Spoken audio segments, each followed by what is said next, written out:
Who am I? Introduction. Who am I is the title given to a set of questions and answers bearing on self-inquiry. The questions were put to Bhagavan Sri Ramana Maharshi by one Sri M. Shivaprakasham Pillai about the year 1902. Sri Pillai, a graduate in philosophy, was at the time employed in the Revenue Department of the South Arcot Collectorate. During his visit to Thiruvannamalai in 1902 on official work, he went to Virupaksha cave on Arunachala hill and met the master there. He sought from him spiritual guidance and solicited answers to questions relating to self-inquiry.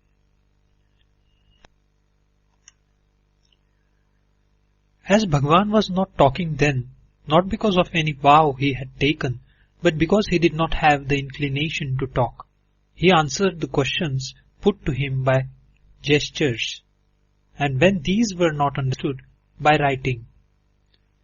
As recollected and recorded by Sri Shivaprakasham Pillai, there were 14 questions with answers to them given by Bhagavan.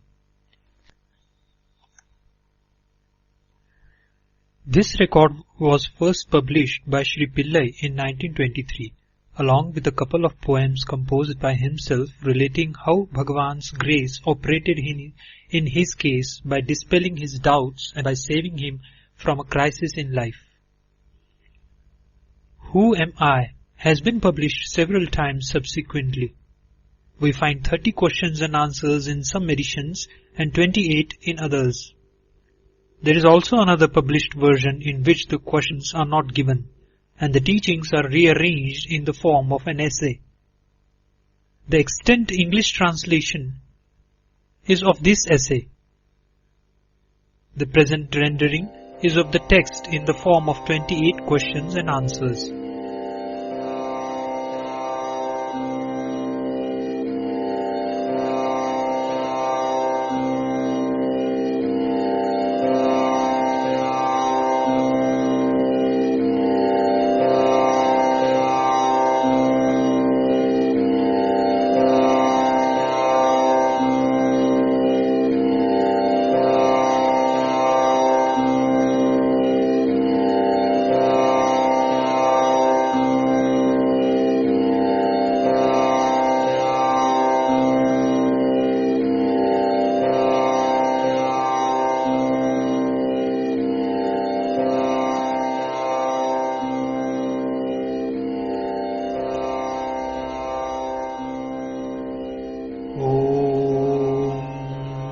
Namo Bhagavate Shri Ramanaya. Who am I? None yar.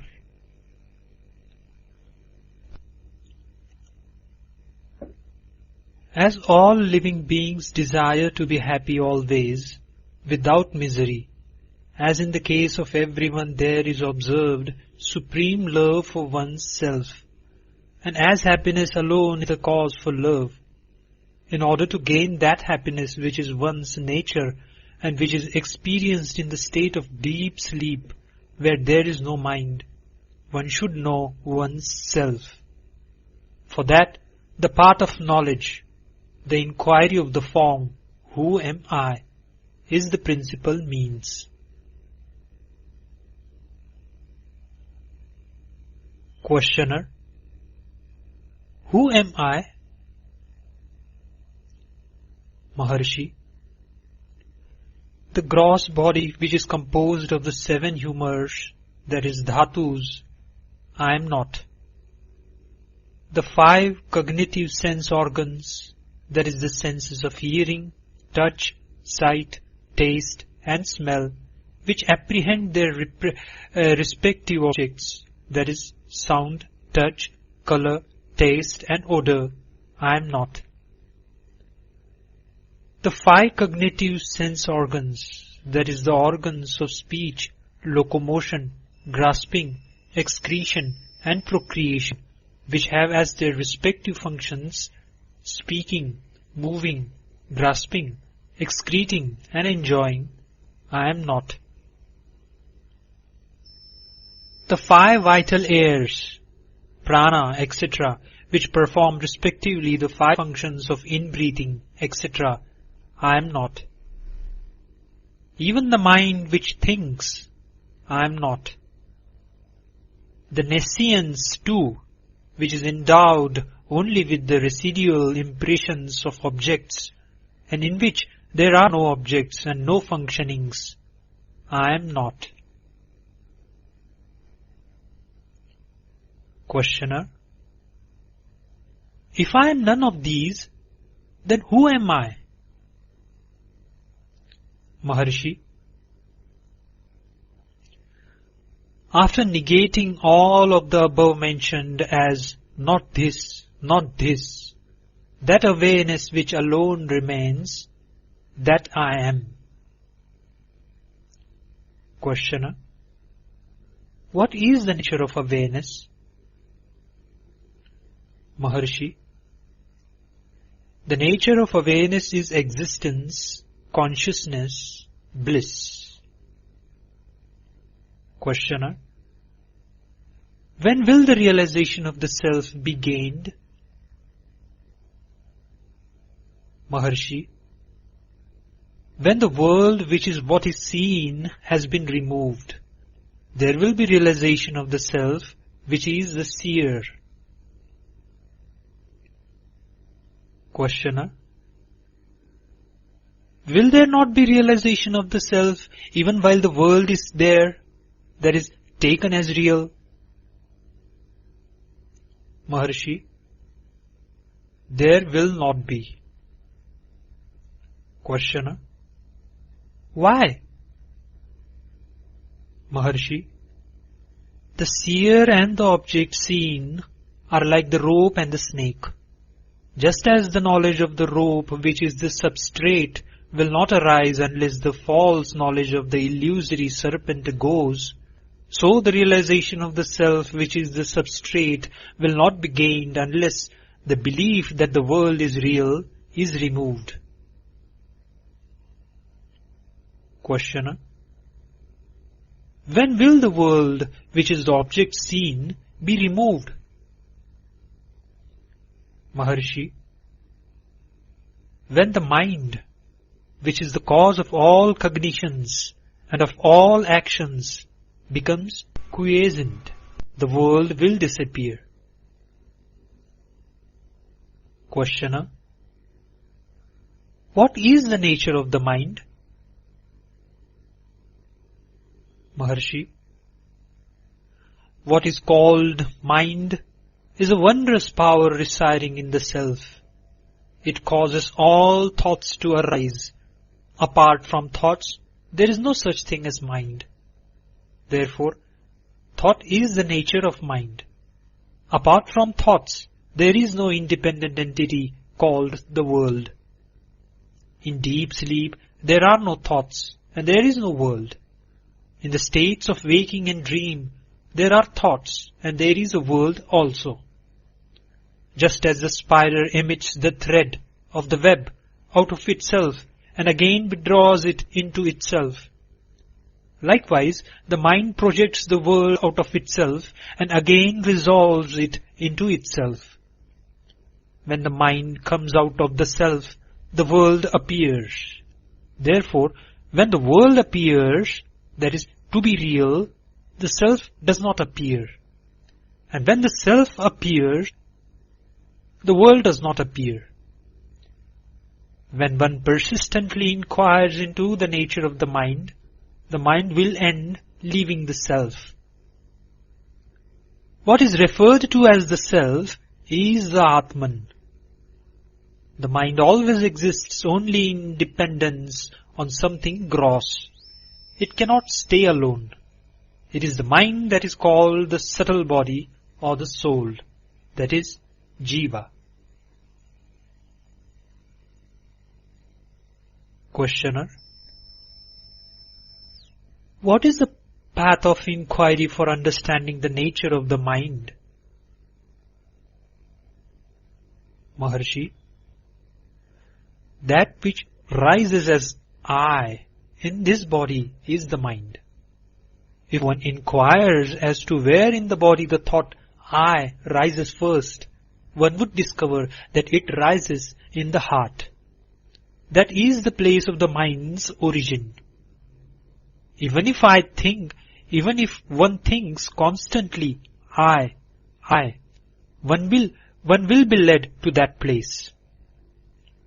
Of all the thoughts that arise in the mind, the I thought is the first. It is only after the rise of this that the other thoughts arise.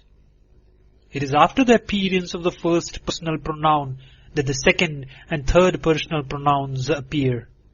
Without the first personal pronoun, there will not be the second and third. Questioner: how will the mind become quiescent? Maharshi: by the inquiry, who am I? The thought, who am I, will destroy all other thoughts. And like the stick used for stirring the burning fire, it will itself in the end get destroyed. Then there will arise self-realization. Questioner: what is the means for constantly holding on to the thought, who am I? Maharshi: when other thoughts arise, one should not pursue them, but should inquire, to whom do they arise? It does not matter how many thoughts arise. As each thought arises, one should inquire with diligence, to whom has this thought arisen? The answer that would emerge would be, to me. Thereupon, if one inquires, who am I? The mind will go back to its source, and the thought that arose will become quiescent. With repeated practice in this manner, the mind will develop the skill to stay in its own source. When the mind that is subtle goes out through the brain and the sense organs, the gross names and forms appear. When it stays in the heart, the names and forms disappear. Not letting the mind go out, but retaining it in the heart is what is called inwardness. That is antarmukha. Letting the mind go out of the heart is known as externalization. That is bahirmukha. Thus, when the mind stays in the heart, the I, which is the source of all thoughts, will go, and the self, which ever exists, will shine. Whatever one does, one should do without the egoity, I. If one acts in that way, all will appear as of the nature of Shiva. Questioner: are there no other means for making the mind quiescent? Maharshi: other than inquiry, there are no adequate means. If through other means it is sought to control the mind will appear to be controlled, but will again go forth. Through the control of breath also, the mind will become quiescent, but it will be quiescent only as long as the breath remains controlled. And when the breath resumes, the mind also will again start moving and will wander as impelled by residual impressions. The source is the same for both mind and breath. Thought, indeed, is the nature of the mind. The thought, I, is the first thought of the mind, and that is egoity. It is from that whence egoity originates, that breath also originates. Therefore, when the mind becomes quiescent, the breath is controlled, and when the breath is controlled, the mind becomes quiescent. But in deep sleep, although the mind becomes quiescent, the breath does not stop. This is because of the will of God, so that the body may be preserved and other people may not be under the impression that it is dead. In the state of waking and in samadhi, when the mind becomes quiescent, the breath is controlled. Breath is the gross form of mind. Till the time of death, the mind keeps breath in the body, and when the body dies, the mind takes the breath along with it. Therefore, the exercise of breath control is only an aid for rendering the mind quiescent, that is, manonigraha. It will not destroy the mind, that is, manonasha. Like the practice of breath control, meditation on the forms of God, repetition of mantras, restriction on food, etc. are but aids for rendering the mind quiescent. Through meditation on the forms of God and through repetition of mantras, the mind becomes one-pointed. The mind will always be wandering. Just as when a chain is given to an elephant to hold in its trunk, it will go along grasping the chain and nothing else. So also when the mind is occupied with the name or form, it will grasp that alone. When the mind expands in the form of countless thoughts, each thought becomes weak.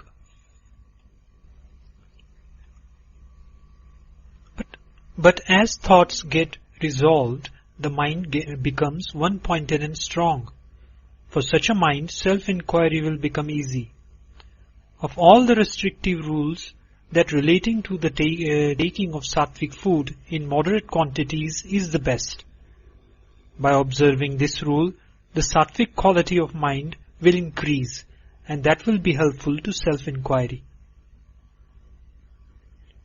Questioner: the residual impressions, that is thoughts, of objects appearing wending like the waves of an ocean, when will all of them get destroyed? Maharshi: as the meditation on the self rises higher and higher, the thoughts will get destroyed. Questioner: is it possible for the residual impressions of objects that come from beginningless time, as it were, to be resolved, and for one to remain as the pure self? Maharshi: without yielding to the doubt, is it possible or not, one should persistently hold on to the meditation on the self. Even if one be a great sinner, one should not worry and weep, "Oh, I am a sinner, how can I be saved?" One should completely renounce the thought, "I am a sinner," and concentrate keenly on meditation on the self. Then one would surely succeed. There are not two minds, one good and the other evil. The mind is only one. It is the residual impressions that are of two kinds, auspicious and inauspicious. When the mind is under the influence of auspicious impressions, it is called good, and when it is under the influence of inauspicious impressions, it is regarded as evil. The mind should not be allowed to wander towards worldly objects and what concerns other people. However bad other people may be, one should bear no hatred for them. Both desire and hatred should be eschewed. All that one gives to others, one gives to oneself. If this truth is understood, who will not give to others? When one's self arises, all arises. When one's self becomes quiescent, all becomes quiescent.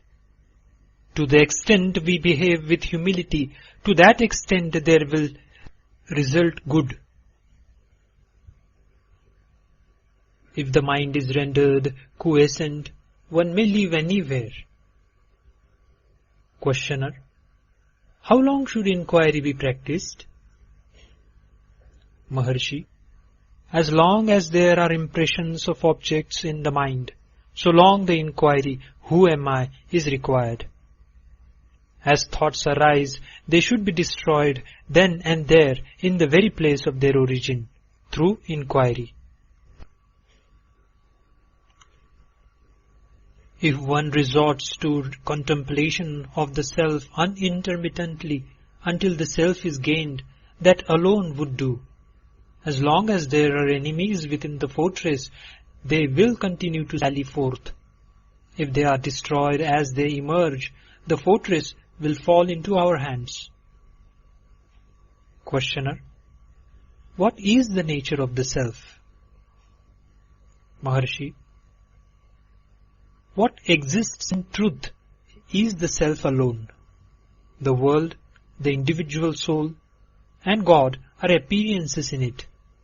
Like silver in mother of pearl, these three appear at the same time and disappear at the same time. The self is that where there is absolutely no I, thought. That is called silence. The self itself is the world. The self itself is I. The self itself is God. All is Shiva, the self. Questioner: is not everything the work of God? Maharshi: without desire, resolve, or effort, the sun rises, and in its mere presence the sunstone emits fire. The lotus blooms, water evaporates, people perform their various functions and then rest. Just as in the presence of the magnet the needle moves, it is by virtue of the mere presence of God that the souls governed by the three cosmic functions or the fivefold divine activity perform their actions and then rest, in accordance with their respective karmas. God has no resolve, no karma attaches itself to him. That is like worldly actions not affecting the sun, or like the merits and demerits of the other four elements not affecting all pervading space. Questioner: of the devotees, who is the greatest? Maharshi: he who gives himself up to the self, that is God, is the most excellent devotee. Giving oneself up to God means remaining constantly in the self without giving room for the rise of any thoughts other than that of the self. Whatever burdens are thrown on God, he bears them. Since the supreme power of God makes all things move, why should we, without submitting ourselves to it, constantly worry ourselves with thoughts as to what should be done and how, and what should not be done and how not? We know that the train carries all loads.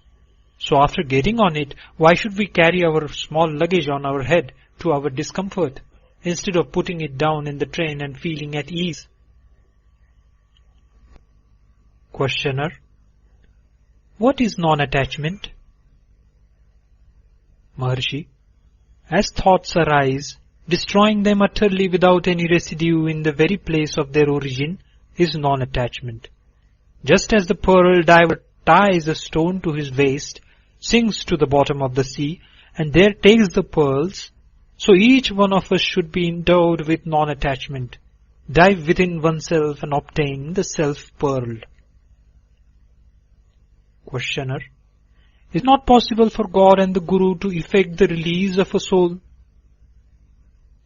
Maharshi: God and the Guru will only show the way to release. They will not by themselves take the soul to the state of release. In truth, God and the Guru are not different. Just as the prey which has fallen into the jaws of a tiger has no escape, so those who have come within the ambit of the Guru's gracious look will be saved by the Guru and will not get lost. Yet, each one should by his own effort pursue the path shown by God or Guru and gain release. One can know oneself only with one's own eyes of knowledge and not with somebody else's. Does he who is Rama require the help of a mirror to know that he is Rama? Questioner: is it necessary for one who longs for release to inquire into the nature of categories, that is tattvas? Maharshi: just as one who wants to throw away garbage has no need to analyze it and see what it is, so one who wants to know the self has no need to count the number of categories or inquire into their characteristics. What he has to do is to reject altogether the categories that hide the self. The world should be considered like a dream. Questioner: is there no difference between waking and dream? Maharshi: waking is long and a dream short. Other than this, there is no difference. Just as waking happenings seem real while awake, so do those in a dream while dreaming. In dream, the mind takes on another body. In both waking and dream states, thoughts, names, and forms occur simultaneously. Questioner: is it any use reading books for those who long for release? Maharshi: all the texts say that in order to gain release one should render the mind quiescent. Therefore their conclusive teaching is that the mind should be rendered quiescent. Once this has been understood, there is no need for endless reading.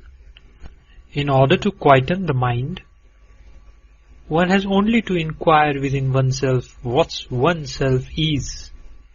How could this search be done in books? One should know oneself with one's own eye of wisdom.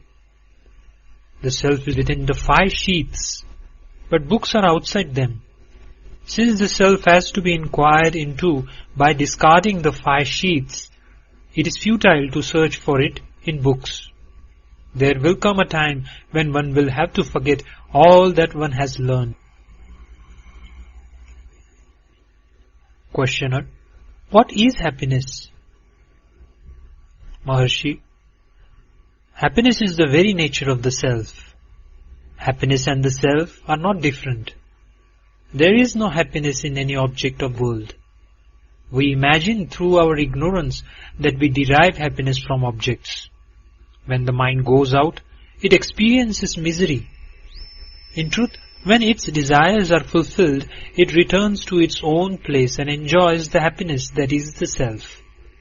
Similarly, in the states of sleep, samadhi and fainting, and when the object desired is obtained or the object disliked is removed, the mind becomes inward turned and enjoys pure self-happiness. Thus the mind moves without rest, alternately going out of the self and returning to it. Under the tree the shade is pleasant. Out in the open the heart is scorching. A person who has been going about in the sun feels cool when he reaches the shade. Someone who keeps on going from the shade into the sun and then back into the shade is a fool. A wise man stays permanently in the shade. Similarly, the mind of the one who knows the truth does not leave Brahman. The mind of the ignorant, on the contrary, revolves in the world, feeling miserable, and for a little time returns to the Brahman to experience happiness. In fact, what is called the world is only thought. When the world disappears, that is when there is no thought, the mind experiences happiness, and when the world appears, it goes through misery. Questioner: what is wisdom insight? That is, Jnana Drishti. Maharshi: remaining quiet is what is called wisdom insight or Jnana Drishti. To remain quiet is to resolve the mind in the self. Telepathy, knowing past, present and future happenings, and clairvoyance do not constitute wisdom insight. Questioner: what is the relation between desirelessness and wisdom? Maharshi: desirelessness is wisdom. The two are not different. They are the same. Desirelessness is refraining from turning the mind toward any object. Wisdom means the appearance of no object. In other words, not seeking what is other than the self is detachment or desirelessness. Not leaving the self is wisdom. Questioner: what is the difference between inquiry and meditation? Maharshi: Inquiry consists in retaining the mind in the self. Meditation consists in thinking that one's self is Brahman, existence, consciousness, bliss. Questioner: what is release? Maharshi: inquiring into the nature of one's self that is in bondage and realizing one's true nature is release. Tatsat Sri Ramana Arpanamastu.